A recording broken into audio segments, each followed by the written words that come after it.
जय हिंद। मैं Rakesh of AC academy से आज हम समाज शास्त्र के अंतर्गत एक फ्रेश टॉपिक डिस्कस करने जा रहे हैं, प्राथमिक अवधारणाएं। ध्यान दीजिएगा, समाज शास्त्र के अंतर्गत अगला टॉपिक है प्राथमिक अवधारणाएं। प्राथमिक अवधारणाएं, इसके अंतर्गत हम डिस्कस करेंगे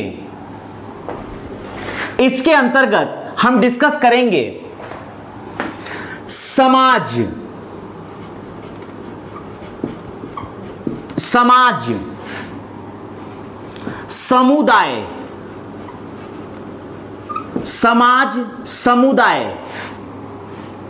समिति तथा संस्था। ध्यान दीजिएगा, प्राथमिक अवधारणा के अंतर्गत पहला टॉपिक है समाज। जॉर्ज सिमेल के अनुसार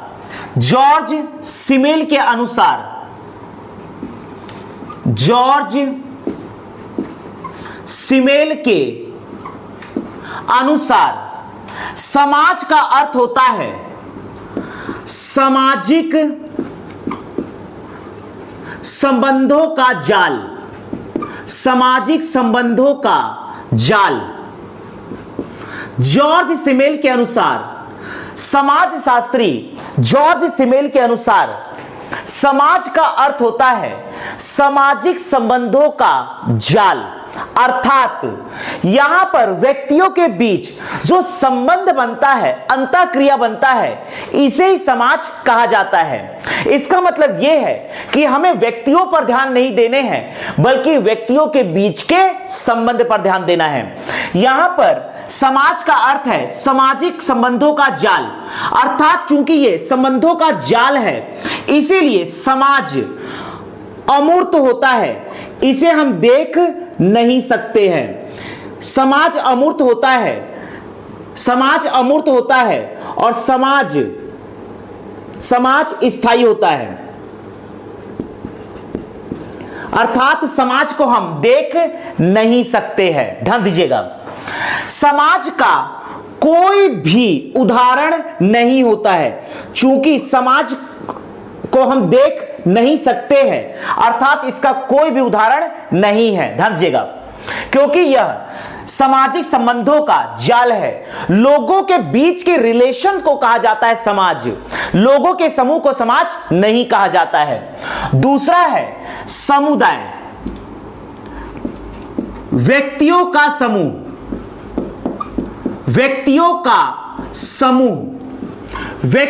समूह को जॉर्ज सिमेल के अनुसार व्यक्तियों के समूह को समुदाय कहा जाता है। जॉर्ज सिमेल के अनुसार, समाजशास्त्री जॉर्ज सिमेल के अनुसार व्यक्तियों के समूह को समुदाय कहा जाता है। यहां पर यदि व्यक्तियों के समूह की बात की जा रही है, अर्थात व्यक्तियों के समूह को हम देख सकते हैं, अर्थात यह मूर्त अवस्था में होता है, यह भी स्थायी होता है। ध्यान दीजिएगा, यदि व्यक्तियों का समूह की बात किया जा रहा है तो समुदाय का उदाहरण होगा गांव में लोगों का समूह, कस्बा में लोगों का समूह, जिला में लोगों का समूह, राज्य में लोगों का समूह, देश में लोगों का समूह। अर्थात गांव, कस्बा, जिला, राज्य, देश, ये सभी है व्यक्तियों का समूह, अर्थात समुदाय। समिति, अगला हम डिस्कस करने जा रहे हैं समिति। जॉर्ज सिमेल के अनुसार, समाजशास्त्री जॉर्ज सिमेल के अनुसार समिति का अर्थ होता है व्यक्तियों का संगठित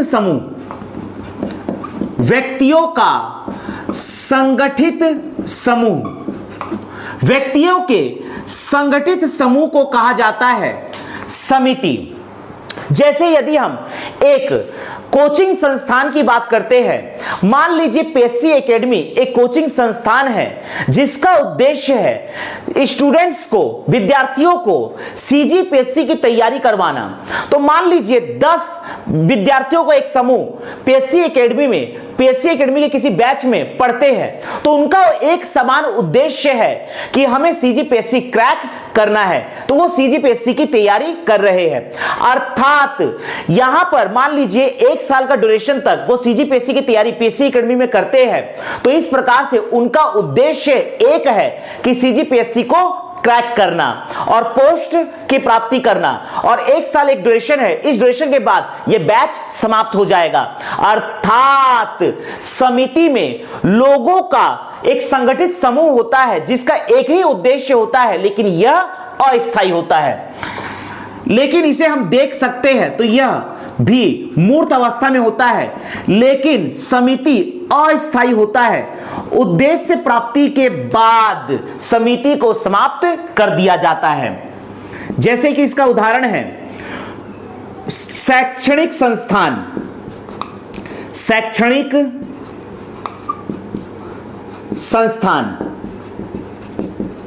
शैक्षणिक संस्थान, विद्यालय, महाविद्यालय, व्यावसायिक संघ, ये सभी कहलाएंगे समिति। अगला है संस्था, ऑर्गेनाइजेशन, ढंजेगा। नियम तथा रीति रिवाजों की व्यवस्था को कहा जाता है संस्था। यहां पर संस्था का मतलब व्यक्तियों के समूह से नहीं है। संस्था का अर्थ होता है नियमों व रीति रिवाजों की व्यवस्था,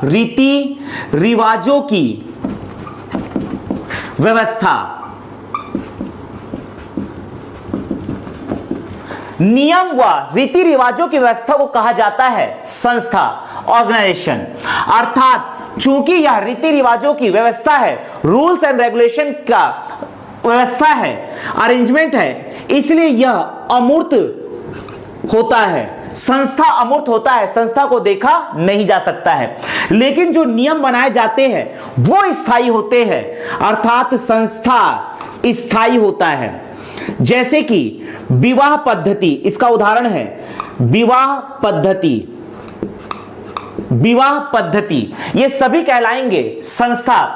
विवाह पद्धति या किसी कोचिंग संस्थान में या किसी विद्यालय में जो नियम बनाए जाएंगे वही कहलाएंगे संस्था। अर्थात यहां पर हम इसका उदाहरण ले सकते हैं विद्यालय के नियम कहलाएंगे संस्था। तो यहां पर हमने डिस्कस किया प्राथमिक अवधारणाएं, जिसके अंतर्गत हमने डिस्कस किया है समाज, समुदाय, समिति, संस्था। समाज का अर्थ है जॉर्ज सिमेल के अनुसार सामाजिक संबंधों का जाल। समुदाय का अर्थ होता है जॉर्ज सिमेल के अनुसार व्यक्तियों का समूह।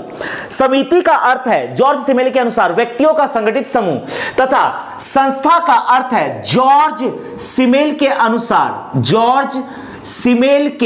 अनुसार नियमों व रीति रिवाजों की व्यवस्था। समाज अमूर्त होता है, समुदाय मूर्त होता है, समिति मूर्त होता है, संस्था अमूर्त होता है।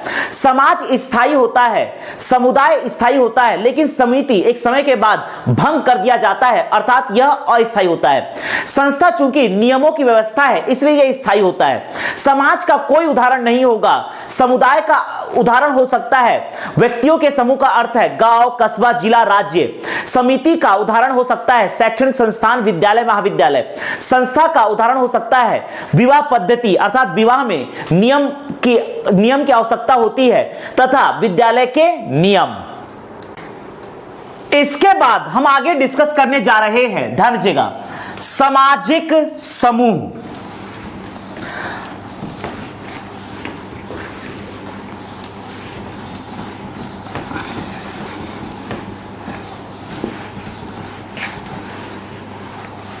इसके बाद हम अगला टॉपिक डिस्कस करने जा रहे हैं सामाजिक समूह, सोशल ग्रुप।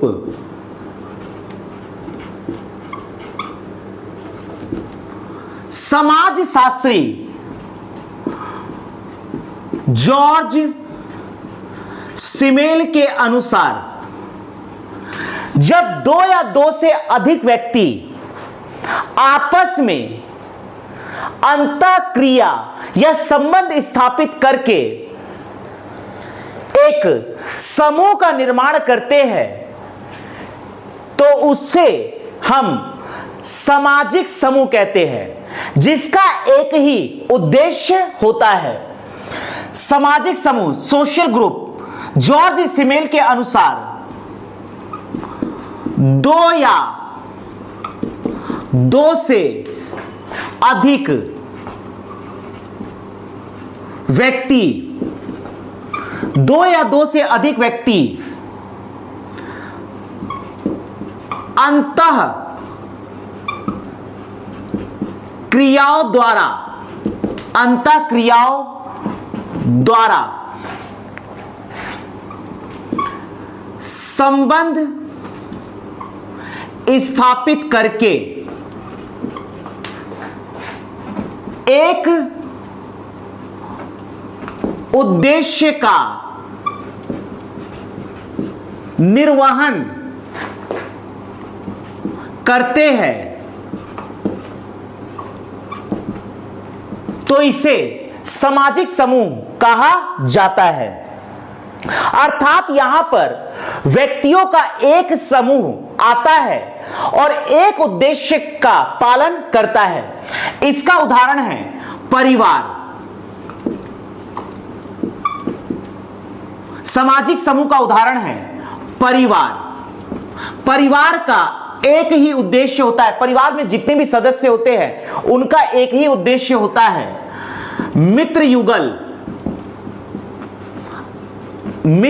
युगल। खेल समूह, यदि आप कोई खेल खेल रहे हो तो आपका एक ही उद्देश्य होता है खेल समूह। मजदूर संघ,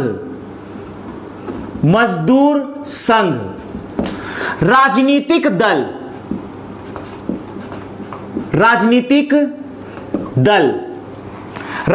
दल, विद्यालय महाविद्यालय अर्थात शैक्षणिक संस्थान भी इसके अंतर्गत आएगा। शैक्षणिक संस्थान जैसे कि विद्यालय महाविद्यालय।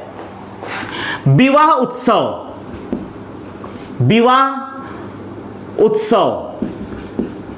जन्म उत्सव,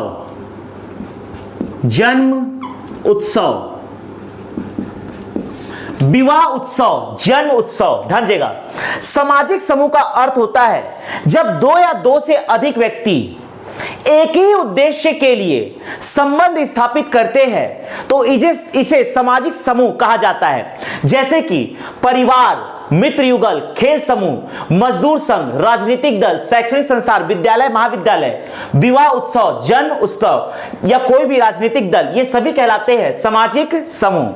इसी में हम अगला टॉपिक डिस्कस करने जा रहे हैं जनरीतियां। अगला टॉपिक है जनरीतियां।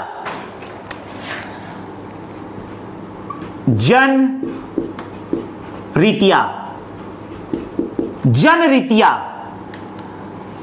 समाजशास्त्री मैक्स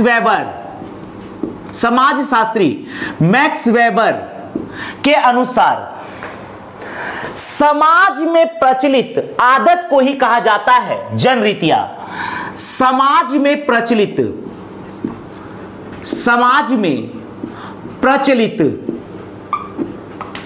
आदत को ही कहा जाता है जनरीतियां।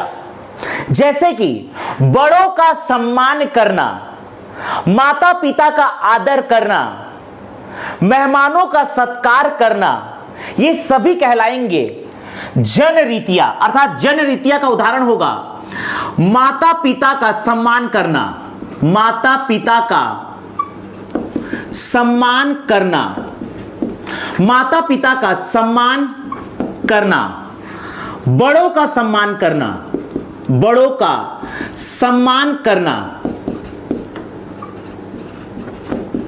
छोटों के प्रति शिष्टाचार, छोटों के प्रति शिष्टाचार, कपड़ा पहनना, कपड़ा पहनना, उठना बैठना, उठना बैठना का जो तरीका है, यह सब शिष्टाचार के अंतर्गत आते हैं, अर्थात जन रीतियां के अंतर्गत आते हैं। छोटों के प्रति शिष्टाचार, भोजन करते समय शिष्टाचार, भोजन करते समय शिष्टाचार, ये सभी कहलाएगा जन रीतियां। समाज में प्रचलित आदत को ही कहा जाता है जन रीतियां। मैक्स वेबर के अनुसार समाज में प्रचलित आदत को ही कहा जाता है जन रीतियां। लेकिन यदि कोई जन रीतियां हमारे लिए कंपलसरी हो जाए तो इसे कहा जाता है लोकाचार। लोकाचार अर्थात जन रीतियां ही आगे चलकर बन जाते हैं लोकाचार या रूढ़ियां। लोकाचार या रूढ़ियां, ध्यान देगा, लोकाचार या रूढ़ियां। समाजशास्त्री हॉब हाउस के अनुसार, समाजशास्त्री हॉब हाउस के अनुसार अनिवार्य व्यवहार समाज में प्रचलित, समाज में प्रचलित अनिवार्य व्यवहार, अनिवार्य व्यवहार को ही कहा जाता है लोकाचार या रूढ़ियां। अर्थात जन रीतियां ही प्रैक्टिस से ही आगे जाकर एक लंबे समय के बाद कन्वर्ट हो जाता है लोकाचार या रूढ़ियां में। समाजशास्त्री हॉब हाउस के अनुसार समाज में प्रचलित अनिवार्य व्यवहार को ही कहा जाता है लोकाचार या रूढ़ियां। जैसे कि राष्ट्र ध्वज का सम्मान करना, राष्ट्र ध्वज का सम्मान करना, राष्ट्र ध्वज का सम्मान करना, संविधान का पालन करना, संविधान का पालन करना, राष्ट्र ध्वज का सम्मान करना, संविधान का पालन करना, कानून व्यवस्था का पालन करना, कानून व्यवस्था का पालन करना, राष्ट्रगीत का सम्मान करना, राष्ट्रगीत व राष्ट्रगान का सम्मान करना, राष्ट्रगान का सम्मान करना, एक विवाह करना, एक विवाह करना, अपनी जाति में विवाह करना, अपनी जाति में विवाह करना। यहां पर अपनी जाति में विवाह करने से तात्पर्य है कि समाज में, अपने ही समाज में विवाह करना, यह है अपनी जाति में विवाह करना। यहां पर अगर कोई जन रीतियां समय के साथ प्रैक्टिस में आती है तो एक लंबे समय के बाद यही कन्वर्ट हो जाता है लोकाचार या रूढ़ियां में। जन रीतियां, मैक्स वेबर के अनुसार जन रीतियां का तात्पर्य है समाज में प्रचलित आदत, अर्थात माता पिता का सम्मान करना, बड़ों का सम्मान करना, छोटों के प्रति शिष्टाचार, कपड़ा पहनना, उठना बैठना, भोजन करते समय शिष्टाचार प्रदर्शित करना। जन रीतियां ही आगे जाकर लोकाचार या रूढ़ियां में परिवर्तित होती है। समाजशास्त्री हॉब हाउस के अनुसार समाज में प्रचलित अनिवार्य व्यवहार को ही कहा जाता है लोकाचार या रूढ़ियां। जैसे कि राष्ट्र ध्वज का सम्मान करना, संविधान का पालन करना, कानून व्यवस्था का पालन करना, राष्ट्रगीत व राष्ट्रगान का सम्मान करना, एक विवाह करना, अपनी जाति में विवाह करना।